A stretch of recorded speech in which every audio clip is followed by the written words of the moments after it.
TALOU tuni cookie channel vazosi na bon chavin lem na hivin tuni ahi Kolgam Boina niaw khat hin sai kin hitin Kolgam Boina Akon ahi ipp Jildoh thevam ti ho jong hi hin beu hitin chule hoi ta ipan khom wa hi le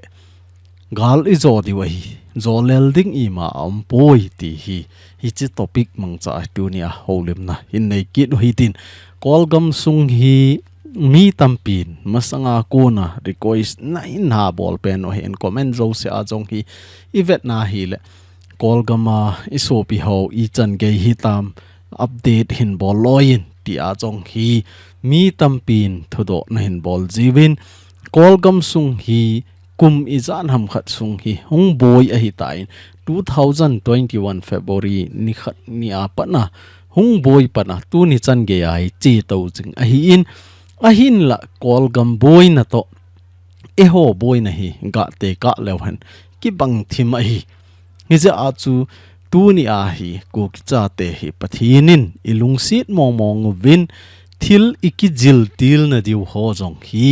alam cha a hi in koi pi ji a hi in ahin la eho hi ilung ta ji win a hi lo le iki thu pi sa win I macha ki hilo a hi wanga chu ei le ei ki chang chi sa ti ho hi itam ji wa I lo chal ji wa tu ni chan ge a hi gen the I tho wa hi in Burma gam sung sanga hi eho gam sunga I boina ho hi nom ta su la jeng the a hi na ji chu Burma gam sung he velo chun dictator a hi in ahin la eho gam sung he ga velo chun democracy a hi democracy ki ti chu mi pi thanei na ahi in hiza achu nom ta imu thei naw iwang phat naw lampi tampi hin igal hung ki pat dan jong hi ga velo chon thing hlang mi ho jo se nan ku ki ho jong hi ta chu rally ichiwa hichiwa ko na hong ki pan ahi in Burma gam sung hi ahi le ni pi ho jong hin India ki po banga hi ki po ding mi pin thu anei ding sepei in sepei chung chang ki vet hen lang a bolding a to ding lom ki to hen lang mi pin a to ding dol ki to hen ti hi Burma gam sunga mi pi ho deidan a hi in hi za chu 2021 February ni sim khat ni apana hi ungki pana tu ni chan ge a chal hal jing na lai a hi in ama ho jong hi hung ki pat ti lwa chu koiman ana guide lawahi koima leader chom lawahi a leader nei sunu chu political leader NLD kiti holoi hi a hi ven NLD ho hi ong sang su chi ho lam kai na a hin la junta ho hin ong sang su chi hi apolanga hen lang hi le gamdang danga ko na hi ki thopi na hin mun tin junta ho hin gang ta ki lel jeng ding ai ti hi a her je wa ahung ki patni ni ama hi amat pei jing wa hi hi ja a hi tu ni chan ge a hi chal ha theilo NLD leader pa chairman pa president pa jong hi amat no a hi hi ja a chu NLD lam kai jo se amat khom wa hi le masanga political leader bol khalo ti chu political langa leader jong po khalo political I to bang ham a hi lawai le politics I ti ki chep ding ham ti jong he khalo ho hin hung ki form tha wa vai a hin hop mo wa ama ho hin pan a hin la wa hi chi wa ko na kang a hung ki sim je wa hi tu ni a hi hi chi chan ge ai gen thei a tho wa hi a hin la tu a wang hi a hung ki pat ti luwa to I hi sa ma hi le chun I chan ge ham khana hi mason na ane wa hi tai ama sot naw hi ipiji ham ti le tu ni a hi aban bana hin sei deu chole hi chi Kolgam sunga ko na iti ikiven iti ki hilna inei theu ham Kolgam Boina a ko na hi e hon jong ipp Jildoh thei inei wam ti hi tu ni a in sei deu hi in hi chi vai ga velohen ama sapen in e topic vai lut masangovin Gothol area defense lang hon panpina a hin thum na ho update hin bol masawaitin hiche vai ga velo chun phat ma sa chu mi za le nga in pan a hin la a hin tu ni a hi mi za le gu ma pana mi za le som le nga chan in sei de wa hin hiche wa hi amin ho hung kita do in ama ho hin izat zat a hin to wam ti ho jong hi hiche wa hi hung kita do in hiche wa hi sum hin to a in gam inam a dinga I gam inamin angai chat I gam inam ven bit thei na dinga angai chat na hova kona pan hin la ho chunga masan ki pa thu sevin chule hi chiwa hi ki pa na khat ka sei do nom kinin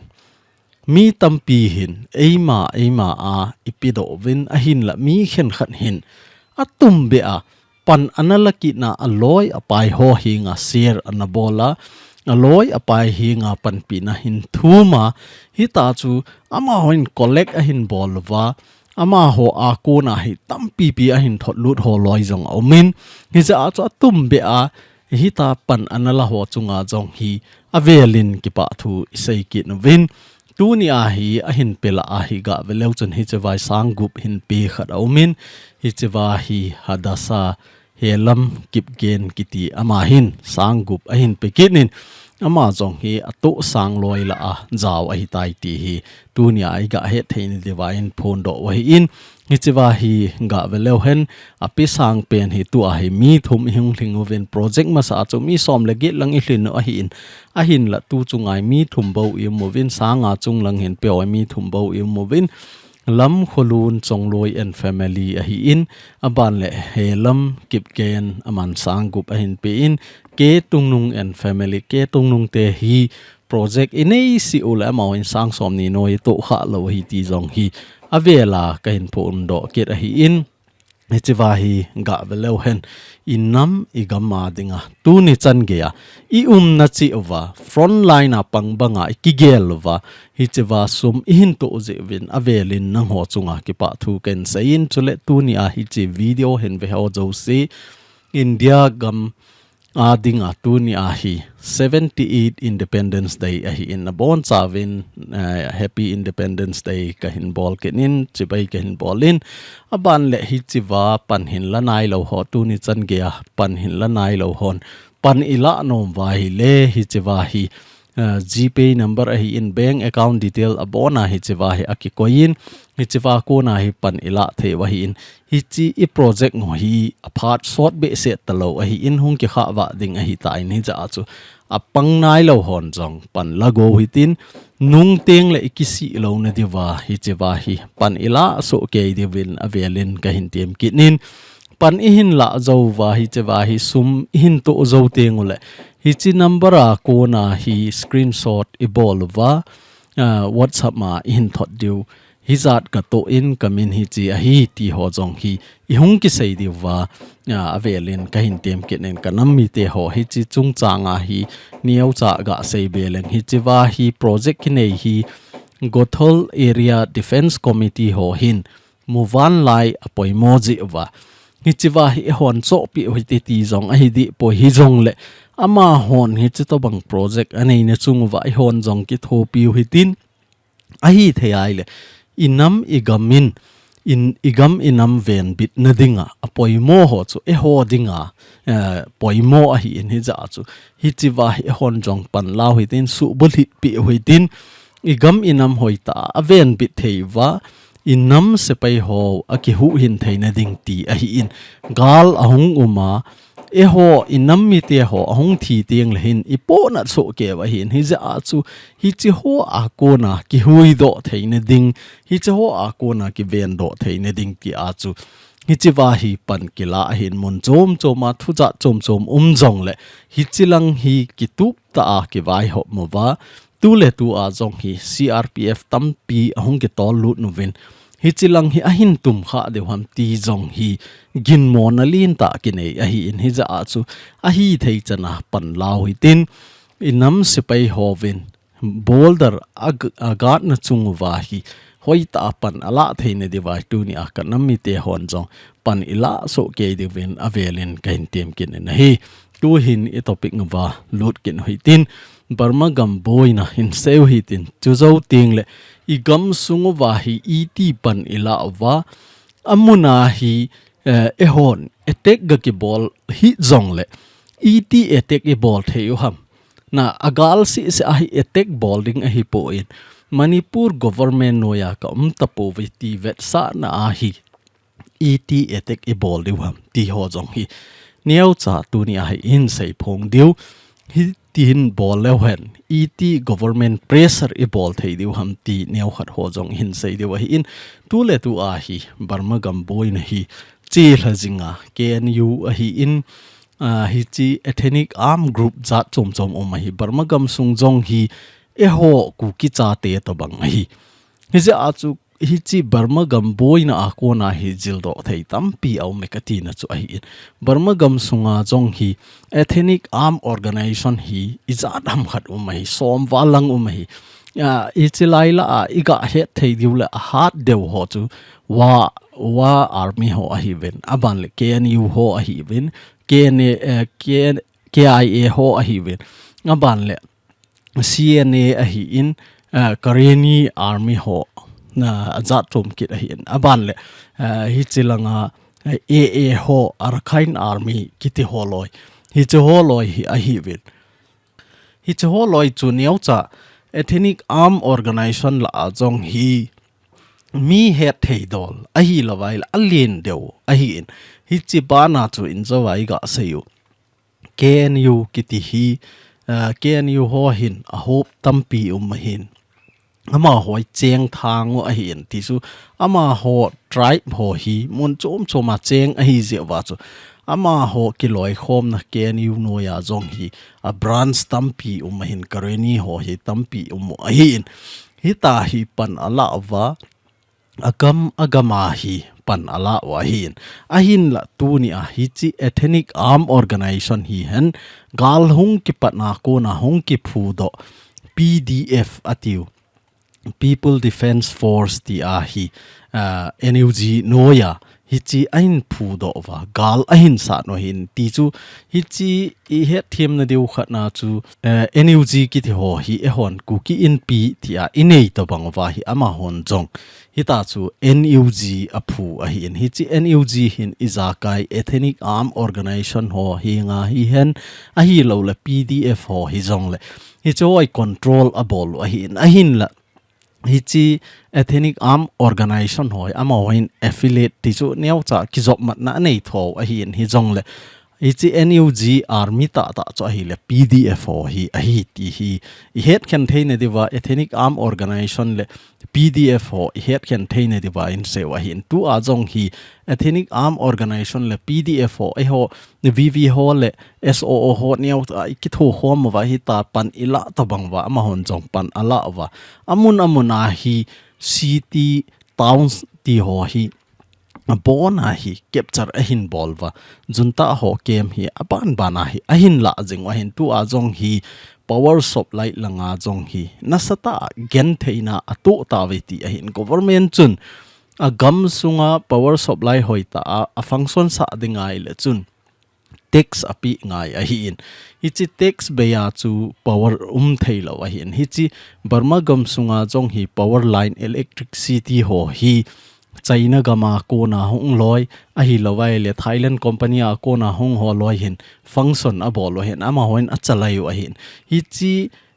ama hon avet kol na noya hi junta ho til hen Myanmar government hin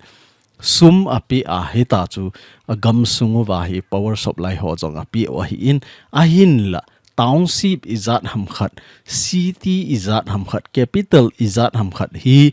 NUG noya hong pha na hi ama ho hin tax adei banga adon thailo phat wa hi api zo lo a hi ta na pi zo lo phat wa hi tu a hi Burma gam sunga khopi len ta ho a ko na hi light langa ko na hla samna a tai ti a hin tu lai khovel chu electronic khang a hi ta in digital khang a hi ta in light lowa chu ima ki bol thailo ai thal ka ding hian missile ka ding hian van leng control ding hian train control ding hi jong le iza kai hi electricity poimo a hi in tu a hi Burma gam sunga hi cho jong hi hla samna len ta ta in a fi ho api lo je in warning ane pan ta ve ti ho jong hi mu a hin tu a hi NUG ho control na noya hi ga velo chun township ho hi khopi len ta ho zathum le som nga ho hi NUG khut noya tai ti jong hi mu a hi in hi ta hi NUG ho jong hi I chanham khana hi hung khang to wa tu a hi government sang a zong hi PDF ho population hi hung tam zo a hi ta in tua hi NUG ho boina hi adang a hi po in NUG boina pen cho hi le ethnic arm organization tahin hoi ta kilinga a hi lo la hoi ta pang khoma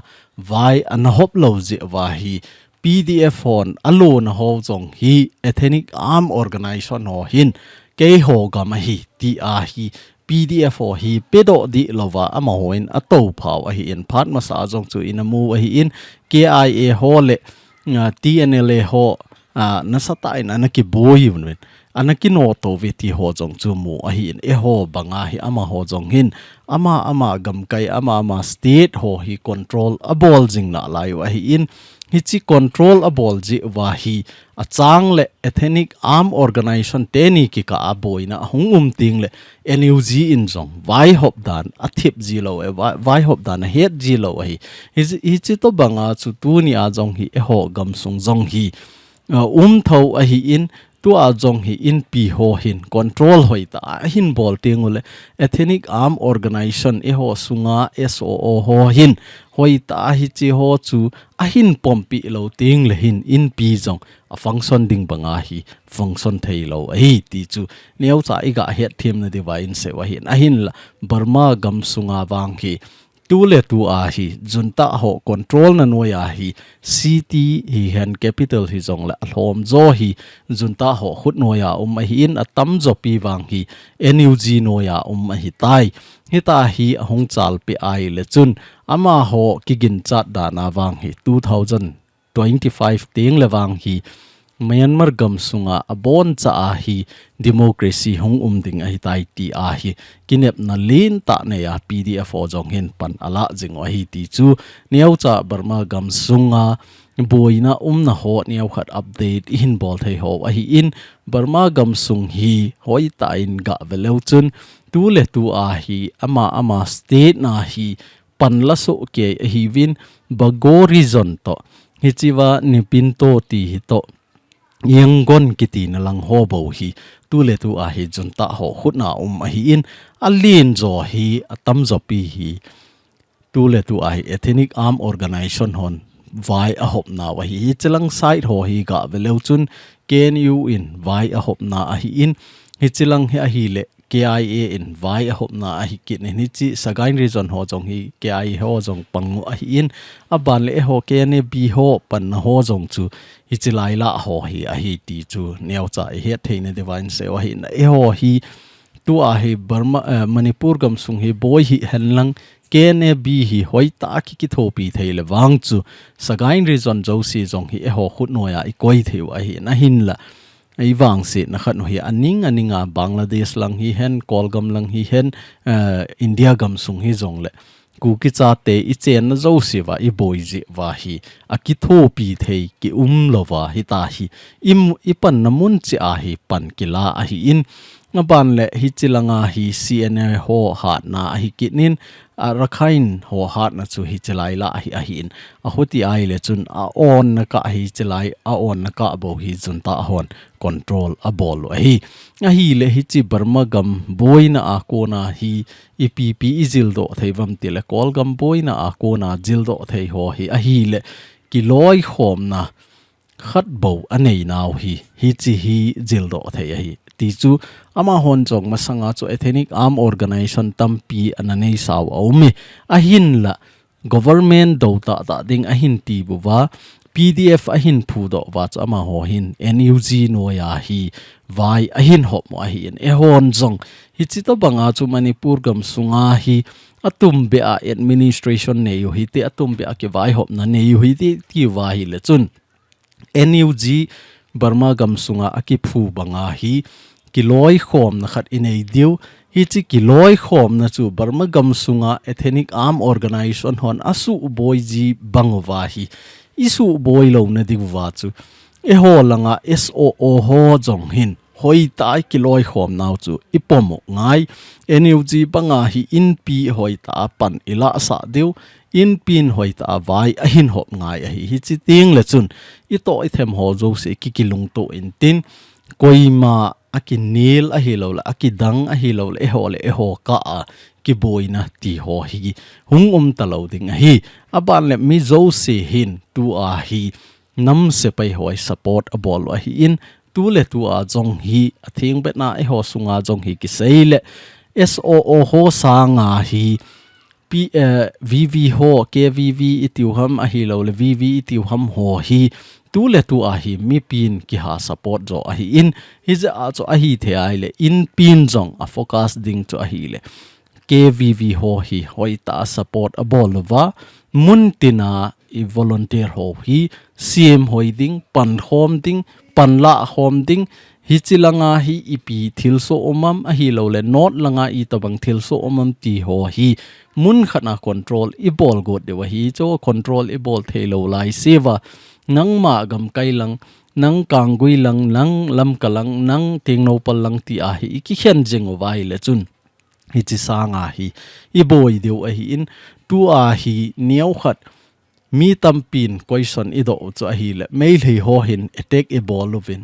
offensive a bol jing ovin e hon defensive bo i bol lovi ti a jong hi lungnop mona tampi in evin hi chi hi phat ma sa jong chu kan sei chin ta in e ho hin mei te gam ga ki chu a hi lo je a chu ama ho ga ka ma agam ho ga la pi ding ti hi e ho tup le doi a hi po in e hon i tu male i doi pe no chu a hi le i gam i to pha na i naw ku kilen hi mail hei e san hon ila pi long na diwa chu hoi ta ven bit ding ti hi a hi za chu gal langa hi defense a ki pang a hin la tu ni a hi et attack i bol thei diu ham thal khel khala attack bol ding a hi po in